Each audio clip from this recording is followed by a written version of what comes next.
High viewers, welcome to our channel. ప్రస్తుతం మనతో zoom live లో అందుబాటులో ఉన్నారు YSRCP state joint secretary Karumuri Venkatareddy గారు. నమస్తే సార్. నమస్తే అమర్ గారు, మీకు మైరా మీడియా ప్రేక్షకులకు నమస్కారాలు. Thank you sir. ఈ రోజు అనకాపల్లి జిల్లాలో నక్కపల్లిలో జరిగినటువంటి మేమంతా సిద్ధం బహిరంగ సభలో జగన్ గారు చేసినటువంటి కామెంట్స్, చంద్రబాబు నాయుడు గారు రీసెంట్ గా జగన్ ఒక బచ్చా అనేటువంటి కామెంట్లు చేశారు ఆయన ప్రజాగళ మీటింగ్స్ లో. ఆ ఒక్క మాటతో జగన్మోహన్ రెడ్డి గారు చంద్రబాబు నాయుడు గారిని మాస్ ర్యాగింగ్ చేశారా అంటే ఏం చెప్తారు సార్? అమర్ గారు, ఇక్కడ మనం గమనించాల్సినటువంటి అంశం ఏంటంటే, చంద్రబాబు నాయుడు అనే అతను 45 ఏళ్లుగా రాజకీయాల్లో ఉండి 3 సార్లు ముఖ్యమంత్రిగా చేసి, అతను తన నిజంగా ఏమైనా మంచి చేసి ఉంటే ఆ మంచి చేసి ఓటు అడగాలి. ఇదిగోండి నేను పలానా మంచి చేశా, ఆ మంచి చూసి నాకు ఓటు వేయండి. జగన్మోహన్ రెడ్డి గారు మంచి చేస్తే ఆయనకి ఏంటి, లేదంటే చంద్రబాబు నాయుడు గారు నేను మంచి చేస్తే నా పాలన బాగుంటే నాకు ఓటు వేయమని అడగాలి. కానీ చంద్రబాబు నాయుడు కావచ్చు, చంద్రబాబు నాయుడు గారి దత్తపుత్రుడు, లేదంటే వాళ్ళ వదిన గారు అయినటువంటి భారతీయ జనతా పార్టీ పురంధేశ్వర్ కావచ్చు, వీళ్ళందరూ కూటమిగా వాళ్ళు ఏం మాట్లాడుతున్నారు? జగన్మోహన్ రెడ్డి సైకో అంటారు ఒక రోజు, జగన్మోహన్ రెడ్డిని పిల్ల బచ్చా అంటారు. మరి నిజంగా జగన్మోహన్ రెడ్డి గారు బచ్చా అయితే మరి మీరందరూ ముగ్గురు ఎందుకు కలిసి వస్తున్నారా బచ్చాని ఎదుర్కోవటానికి? జగన్మోహన్ రెడ్డి గారు బచ్చా అయితే 45 ఏళ్ళ ఇండస్ట్రీ, ఒక జాతీయ పార్టీ, ఇంకో ప్రాంతీయ పార్టీ ఎందుకు కలిసి వస్తున్నాయని అడుగుతా ఉన్నారు జగన్మోహన్ రెడ్డి గారు క్లియర్ గా. నిజంగా పేదలకు ఇంత మంచి చేస్తున్నటువంటి నేను బచ్చానా అని జగన్మోహన్ రెడ్డి గారు ఈరోజు సూటిగా అడుగుతున్నారు. పేదల గుండెల్లో చిరస్థాయిగా గూడు కట్టుకున్నటువంటి, పేద ప్రజలకు ఈ రోజు ఆరాధ్య దైవంగా భావిస్తున్నటువంటి జగన్మోహన్ రెడ్డి గారిని ఎవరైతే ఈ పేదల వ్యతిరేకులు ఉన్నారో, ఈ వ్యతిరేక వర్గం అంతా బచ్చా అని అంటే, ఎవరు సార్ బచ్చా? వాళ్ళు బచ్చా అన్నారు, మేము కూడా లుచ్చా అంటే ఎక్కడ ఉంటారు వాళ్ళందరూ? అది కాదు కదా రాజకీయం. రాజకీయాల్లో ఎస్ ప్రజలకు మేము ఇది చేసాం, అది మీకు నచ్చితే నాకు ఓటేయండి, ఎస్ నా పరిపాలన బాగుంటే ఓటు వేయండి అనేవాడు హీరో సార్. హీరో ఈరోజు జగన్మోహన్ రెడ్డి గారు. మీరందరూ ఈరోజు ఒక హీరోని ఎదుర్కోవడానికి గుంట నక్కలు, ఒక బచ్చాలు, లుచ్చాలు అందరూ కలిసి వస్తున్నారని మేము కూడా అంటాం. ఎందుకంటే జగన్మోహన్ రెడ్డి గారు అనేటటువంటి ఒక హీరోని ఎదుర్కోవడం కోసం ఈ రాష్ట్రంలో ఉన్నటువంటి విలన్లు సరిపోరని చెప్పి పక్క రాష్ట్రంలో ఉన్నటువంటి విలన్లని, పక్క రాష్ట్రంలో ఉన్నటువంటి మీడియా సంస్థలో ఉన్నటువంటి బ్రోకర్లని అందరిని వెంటేసుకొని ఈరోజు జగన్మోహన్ రెడ్డి గారి మీదకి యుద్ధంగా వస్తుంది ఎవరు? యుద్ధంగా వస్తున్నటువంటి మీరు కదా నిజంగా బచ్చాలు, లుచ్చాలు. సో జగన్మోహన్ రెడ్డి గారు ఈరోజు రియల్ హీరో. జగన్మోహన్ రెడ్డి గారు సినిమా హీరో కాదు. జగన్మోహన్ రెడ్డి గారు రియాలిటీలో ప్రజల గుండెల్లో చిరస్థాయిగా నిలిచిపోయినటువంటి హీరో. 66 లక్షల మంది అవ్వ తాతలు వికలాంగులకి జగన్మోహన్ రెడ్డి గారు ఈరోజు ఒక హీరో, ఒక పెద్ద కొడుకు. వాళ్ళ ఇంట్లో వాళ్ళ కొడుకులు చూసుకోకపోయినా జగన్మోహన్ రెడ్డి గారు 1వ తారీఖు వస్తే 3000 రూపాయల పెన్షన్ అందిస్తూ ఈరోజు జగన్మోహన్ రెడ్డి గారు ప్రతి ఇంటికి ఒక పెద్ద కొడుకుగా ఉన్నాడు. ప్రతి ఇంటికి పెద్ద కొడుకుగా ఉన్న జగన్మోహన్ రెడ్డి గారు నువ్వు బచ్చా అంటావా చంద్రబాబు నాయుడు? నువ్వు ఏదైతే నువ్వు నిజంగా మరి ఆ బచ్చాని ఎదుర్కోవడానికి ఎందుకయ్యా మరి ముగ్గురు కలిసి వస్తా ఉన్నారు? అయితే కామెంట్లు కూడా కొన్ని పాయింట్లు లేవనెత్తాను వెంకటరెడ్డి గారు. సిద్ధం సభలు చూసి కడుపు మంటతో చంద్రబాబు నాపై దాడి చేయిస్తున్నారు. పాయింట్ నెంబర్ 2, పోయే కాలం వస్తే విలన్లకు హీరోలు బచ్చాలనే కనిపిస్తారు. పాయింట్ నెంబర్ 3, బచ్చాల లాంటి నాపై పోటీకి బాబు ఎందుకు 10 మందిని పోగేశాడు. పాయింట్ నెంబర్ 4, నన్ను ఎదుర్కోవడానికి నక్కలన్నీ ఏకమై కూడా భయపడుతున్నాయి. పాయింట్ నెంబర్ 5, నేను బచ్చా అయితే డజన్ మందిని పోగేసుకున్న బాబుని ఏమనాలి. పాయింట్ నెంబర్ 6, నేను బచ్చా అయితే 23 మందినే గెలిపించుకున్న బాబు ఎవరు. పాయింట్ నెంబర్ 7, వివక్ష లంచాలు లేని నా పాలనతో పోల్చితే బాబు పాలనలో మార్పు ఏముంది. పాయింట్ నెంబర్ 8, 5 ఏళ్ల క్రితం చంద్రబాబును సీఎంగా చూడటం మన కర్మ దౌర్భాగ్యం. పాయింట్ నెంబర్ 9, వైద్య రంగంలో మార్పుల ఆలోచన బాబు పుల్లు మెదడుకు వచ్చిందా. పాయింట్ నెంబర్ 10, చంద్రబాబు అంటే వెన్నుపోటు, మోసాలు, అబద్ధాలు, కుట్రలు గుర్తొస్తాయి. దాదాపుగా ఒక 10 పాయింట్లు ఏమనెత్తారు జగన్మోహన్ రెడ్డి గారు. ఎస్ సార్, ఇప్పుడు క్లియర్ గా ఈ రోజు రాష్ట్రంలో ఏం జరుగుతుందంటే జగన్మోహన్ రెడ్డి గారు క్లియర్ గా రాష్ట్రంలో ఎటువంటి రాజకీయాలు నడుస్తుందని జగన్మోహన్ రెడ్డి గారు ఎక్స్ప్లెయిన్ చేసి చెప్పారు. ఎందుకంటే ఇప్పుడు సిద్ధం సభలు, ఇప్పుడు మేము 4 సిద్ధం సభలు నిర్వహించిన తర్వాత ఏదైతే భీమిల్లో అంటే ఉత్తరాంధ్రలో జరిగినటువంటి సిద్ధం సభ, తర్వాత గోదావరి జరిగినటువంటి సిద్ధం సభ, తర్వాత రాయలసీమలో అనంతపురం రాప్తాడు వేదికగా జరిగినటువంటి 3వ సిద్ధం సభ, తర్వాత మా బాపట్ల జిల్లా అద్దంకిలో జరిగినటువంటి 4వ సిద్ధం సభ దెబ్బకి ఈరోజు దేశవ్యాప్తంగా ఈ జనం ఏంటి, ఒక నాయకుడికి ఎంతమంది జనం వస్తారా, అసలు ఈ మీటింగ్లు ఏంటి, ఇన్ని లక్షల మంది జనాలు ఎలా వస్తున్నారని చెప్పి దేశం అంతా కూడా ఆంధ్రప్రదేశ్ రాష్ట్రం వైపు చూసిన తర్వాత జగన్మోహన్ రెడ్డి గారు మేమంతా సిద్ధంగా ఉన్నామని చెప్పి ఇడుపులపాయి నుంచి ఏదైతే శ్రీకాకుళం జిల్లా వరకు చేపట్టినటువంటి మేమంతా సిద్ధం బస్సు యాత్రలో ఏ ఊరు పోయినా ఎక్కడికి పోయినా జగన్మోహన్ రెడ్డి గారి వెంట ఈరోజు వేలాదిగా లక్షలాదిగా తరలి వస్తున్నటువంటి ప్రజానికాన్ని చూసిన తర్వాత జగన్మోహన్ రెడ్డి గారు అనేటటువంటి వ్యక్తి భౌతికంగా లేకుండా చేయాలన్నటువంటి ఆలోచనతో చంద్రబాబు నాయుడుకు సంబంధించినటువంటి ఆ పెత్తందారుల వర్గం జగన్మోహన్ రెడ్డి గారిని హత్య చేయించాలన్నటువంటి ఒక పథకం ప్రకారం ఏదైతే మొట్టమొదట డాబా కొట్ల సెంటర్ సింగ్ నగర్ కి సంబంధించి విజయవాడలో సింగ్ నగర్ లో ఉన్నటువంటి డాబా కొట్ల సెంటర్ లో రాయి విసిరితే అది అక్కడ తగల్లా.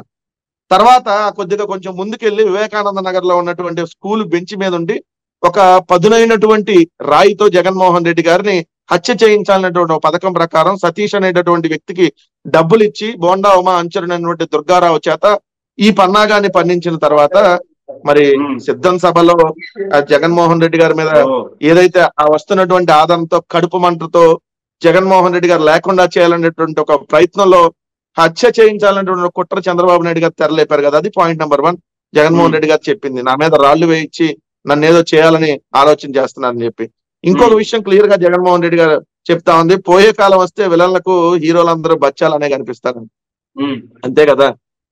ఈరోజు ఒక్కడగా వచ్చి ఒంటి చేత్తో 151 మంది ఎమ్మెల్యేలను గెలిపించుకున్నటువంటి హీరో జగన్మోహన్ రెడ్డి గారు. నీకు వచ్చిన సీట్లు ఎన్నాయా? 23. 23 వచ్చినాడు బచ్చానా, 151 సీట్లు వచ్చినాడు బచ్చానా. నాకు 151 సీట్లతో అధికారం ఇచ్చారు, నేను మీకు మంచి చేస్తేనే నాకు ఓటు వేయండి, నేను ఎవరితో కలిసి రావట్లేదు, నేను ఒంటరిగానే వస్తున్నాను, నేను ప్రజలతోనే పొత్తులు పెట్టుకున్నారు. నా స్టార్ క్యాంపైనర్లు ఈ రోజు ఆంధ్రప్రదేశ్ రాష్ట్రంలోని ప్రజలే. ఏ సినిమా హీరో నాకు స్టార్ క్యాంపైనర్ కాదు, ఏ క్రికెటర్ నాకు స్టార్ క్యాంపైనర్ కాదు, ఏ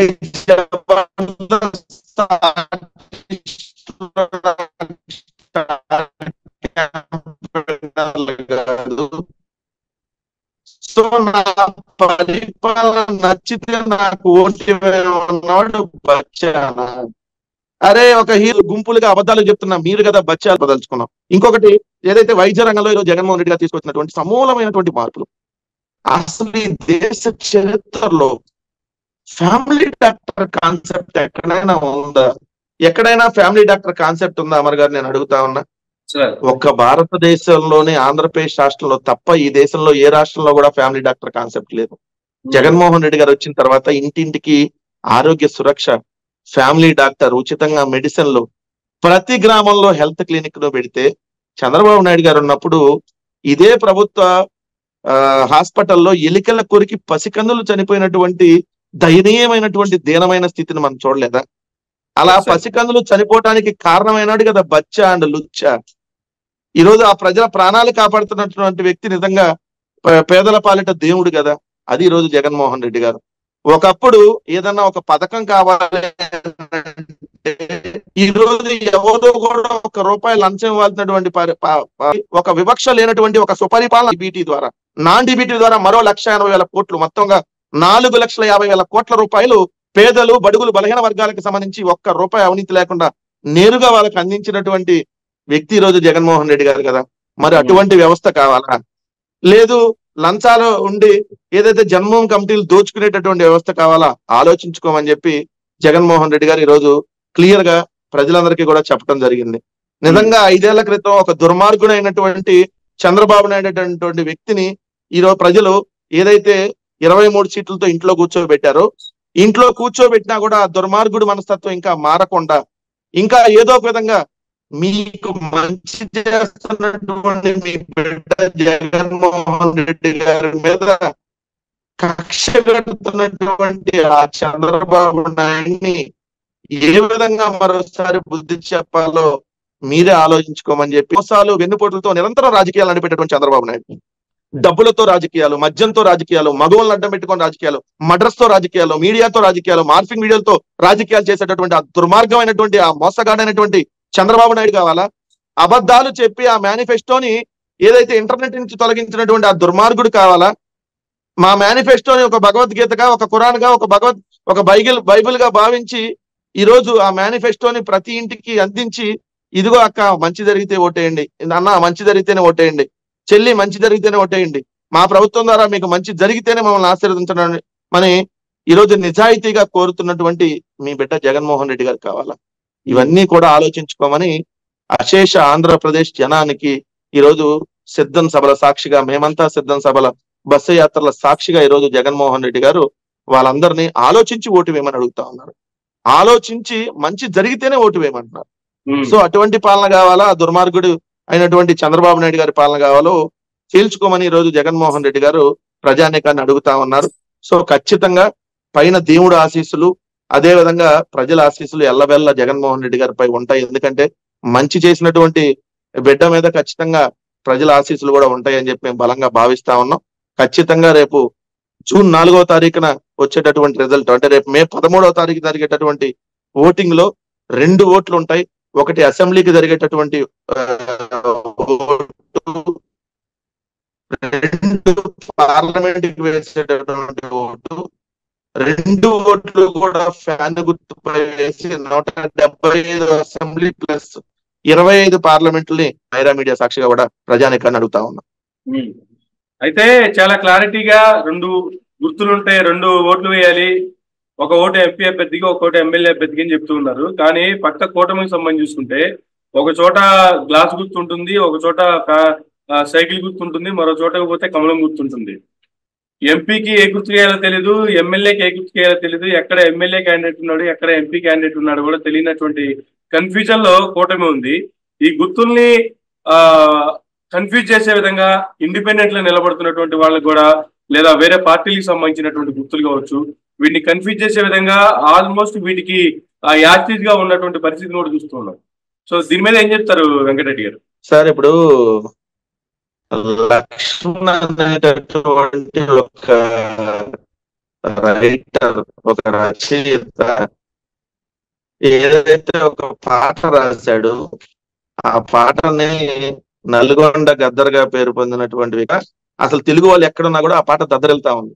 జెండలు జత కట్టటమే మీ ఎజెండా, జనం గుండెల్లో గుడి కట్టటమే జగన్ ఎజెండా, గుంపులు గుంపులుగా రావటమే మీ ఎజెండా, సింహంలాగా సింగిల్ గా వచ్చి తన సత్తా చూపటమే జగన్ ఎజెండా, మంచి చేస్తేనే ఓటు వేయమని అడగటం జగన్మోహన్ రెడ్డి గారి ఎజెండా, మోసాలు చేయటమే అవతల వాళ్ళ ఎజెండా అని. అందే గుర్తులు, ఎన్ని గుర్తులు కలిసి వస్తాయి, ఎన్ని జెండాలు కలిసి వస్తాయి, జెండాలు జత కట్టి ముడేసుకొని వస్తారా, లేదంటే ఇంకా అతుక్కుపోయి వస్తారా? ఎన్ని రకాలుగా వాళ్ళు వచ్చినా యువతల జెండా ఒకటే, అజెండా ఒకటే. మా జెండా పేరు వైఎస్ఆర్ కాంగ్రెస్ పార్టీ, మా ఎజెండా పేద ప్రజలకు మంచి చేయటం. ఆ పేద ప్రజలకు మంచి చేసి ఈ రోజు వైఎస్ఆర్ కాంగ్రెస్ పార్టీ జెండాకి ఓటు వేయండి, వైఎస్ఆర్ కాంగ్రెస్ పార్టీ గుర్తైన ఫ్యాన్ గుర్తుపై ఓటు వేయమని మేము అడుగుతా ఉన్నాం ఇక్కడ. సో వాళ్ళు ఏ పార్టీ ఎక్కడ పోటీ చేస్తుందో వాళ్ళకే తెలియదు, ఏ అసెంబ్లీలో ఏ గుర్తుపై పోటీ చేస్తున్నారో వాళ్ళకే తెలియదు, ఏ నాయకుడు ఏ పార్టీలో ఇవ్వాలనున్నాడు, తెల్లారేళ్ళు ఆడ కండవా కప్పుకొని సీట్ తెచ్చుకుంటున్నారో తెలియనటువంటి పరిస్థితి. అసెంబ్లీ అభ్యర్థులందరినీ అనౌన్స్ చేసినా ఇంకా మార్పులు చేర్పులు చేస్తామని చెప్పి బహిరంగంగానే వాళ్ళే చెప్తున్నటువంటి పరిస్థితి. సో నిజంగా వాళ్ళు మంచి చేసుండుంటే, ఆ కూటమిలో ఉన్న ముగ్గురులో ఏ ఒక్క పార్టీ అయినా మంచి చేసుండుంటే ఆంధ్రప్రదేశ్ రాష్ట్ర ప్రజలకి ఆ మంచి చెప్పి ఓటు అడగండి. ఆ మంచి చేసుంటే వాళ్ళు గుంపులుగా ఎందుకు జత కడతారు? నిజంగా మంచి చేసుంటే వాళ్ళు సింగిల్ గా వచ్చి ఎస్ మేము కూడా సింగిల్ గా పోటీ చేస్తున్నాం, సత్తా చూపుతామని ఎందుకు చెప్పట్లా? సో వాళ్ళ జెండాలు మోసం చేసేటటువంటి జెండాలు. వాళ్ళ జెండాలో మొన్న ఒక సోషల్ మీడియాలో ఒక పిక్ కూడా వైరల్ అవుతా ఉంది. ఏంటంటే ఒక మనిషి, తెలుగుదేశం పార్టీకి సంబంధించిన మనిషి తెలుగుదేశం జెండా ఇట్లా వేసుకొని ఉన్నాడు, దాని కింద యువతలేమో జనసేన గుట్టించారు, యువతలేమో బీజేపీ గుట్టించారు. నేను ఆ ఫోటో కూడా మీకు చూపిస్తాను. అంటే మీరు చూసే ఉంటారు, నాకు తెలిసి ఏంటంటే ఇది తెలుగుదేశం, ఎవరో టైలర్ బాగా కుట్టారని కూడా సోషల్ మీడియాలో కామెంట్స్ వస్తాను. అంటే వాళ్ళ జెండాలు 10 జెండాలు. చంద్రబాబు నాయుడు కాంగ్రెస్ జెండా మోసాడు, కమ్యూనిస్టుల జెండా మోసాడు, బీజేపీ జెండా మోసాడు, జనసేన జెండా మోసాడు. కానీ జగన్మోహన్ రెడ్డి గారు ఏ రోజు కూడా తన జెండా తప్ప వేరే జెండా మోయల. అది మా లీడర్కి ఉన్నటువంటి క్యాపబిలిటీ. సో 175 అసెంబ్లీ నియోజకవర్గాల్లో సెకండ్ ఫ్యాన్ గుర్తుపై జగన్మోహన్ రెడ్డి గారి సైన్యం నిలబడతా ఉంది. జగన్మోహన్ రెడ్డి అంటే 175 అసెంబ్లీ నియోజకవర్గాలు, 25 పార్లమెంట్ నియోజకవర్గాల్లో తన జెండా, తన అజెండా తరపున ఎస్సీ, ఎస్టీ, బీసీ, మైనార్టీ, పేద వర్గాలను నిలబెట్టున్నారు. సో మీ అందరి కోసం మంచి చేసేటటువంటి అభ్యర్థులు వాళ్ళు.